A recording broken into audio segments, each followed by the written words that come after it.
Sahabat terkasih, selamat pagi dan selamat berjumpa kembali dalam Renungan Harian MSC Prof Indonesia, edisi Sabtu 15 Februari 2025. Renungan kita pada hari ini diambil dari perikop Injil Markus, pasal 8 ayat 1 hingga ayat 10, yang berkisah tentang penggandaan roti oleh Yesus.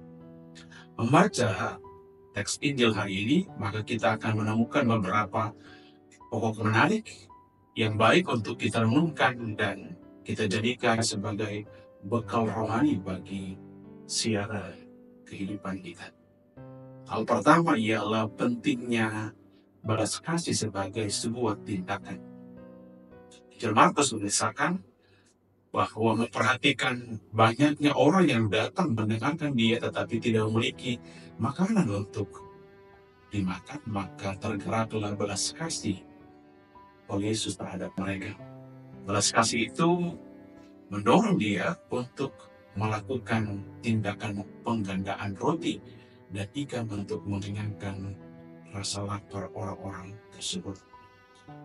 Tindakan Yesus memperlihatkan bahwa belas kasihnya bukanlah sekedar rasa semata, tapi sebuah daya dorong yang memungkinkan dia untuk bisa menghadirkan bantuan, pertolongan bagi mereka yang sakit, lapar, dan menderita.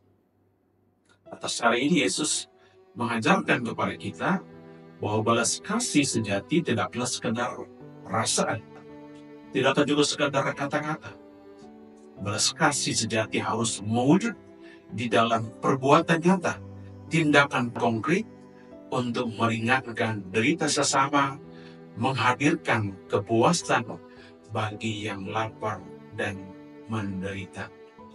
Belas kasih tanpa tindak konkret itu ibarat sebuah ilusi, cerita omong kosong meski enak untuk didengarkan. Hal kedua ialah pentingnya percaya akan kuat kuasa Tuhan. Markus mengisahkan bahwa karena belas kasihan, maka Yesus mengajak para murid untuk memberi makan kepada orang banyak yang datang untuk mendengarkan pengajaran dia. Persoalannya, persediaan makanan mereka itu sangat terbatas. Hanya ada 7 roti dan beberapa ekor ikan.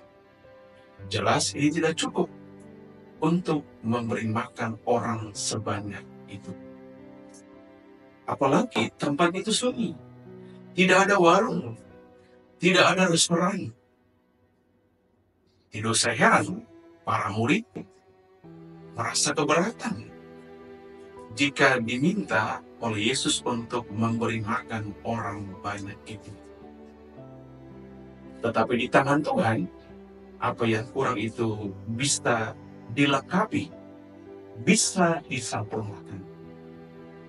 Jadilah semua orang itu bisa dikenyangkan dengan 7 roti dan beberapa ekor ikan tersebut.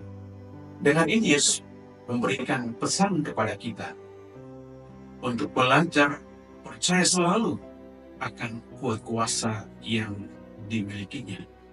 Karena pada Tuhan ada kelimpahan. Di tangan Dia selalu ada mujizat. Dari dalam hatinya selalu mengalir rahmat dan berkat-berkat yang kita perlukan dan butuhkan. Darinya selalu ada kelimpahan, ada kepenuhan. Hal ketiga ialah kekuatan berbagi atau kekuatan memberi. Penginjil Markus mengisahkan bahwa setelah Yesus mengucap berkat atas roti dan ikan, maka dia meminta para murid untuk membagikannya kepada orang banyak yang datang. Hasilnya semua orang bisa makan sampai kenyang. Bahkan masih ada sisa beberapa batu. Dengan ini Yesus mengajarkan kepada para murid dan kita untuk belajar selalu berbagi, belajar selalu memberi di dalam kehidupan kita.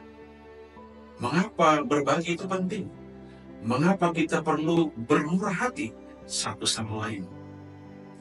Jawabannya karena di dalam tindakan memberi ada kelimpahan.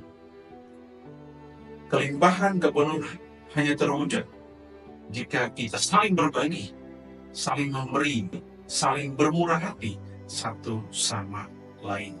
Kepenuhan, kelimpahan tidak akan terjadi jika orang memiliki sikap rakus, sikap gelojo, sikap hanya mengumpulkan untuk dirinya. Kalau itu yang terjadi, maka yang namanya kelaparan, yang namanya kemiskinan, yang namanya kekurangan tidak akan pernah teratasi di dalam kehidupan bersama. Kekurangan hanya bisa terjawab jika kita belajar memiliki selalu kemurahan hati, sikap berbagi, sikap memberi di dalam kehidupan kita.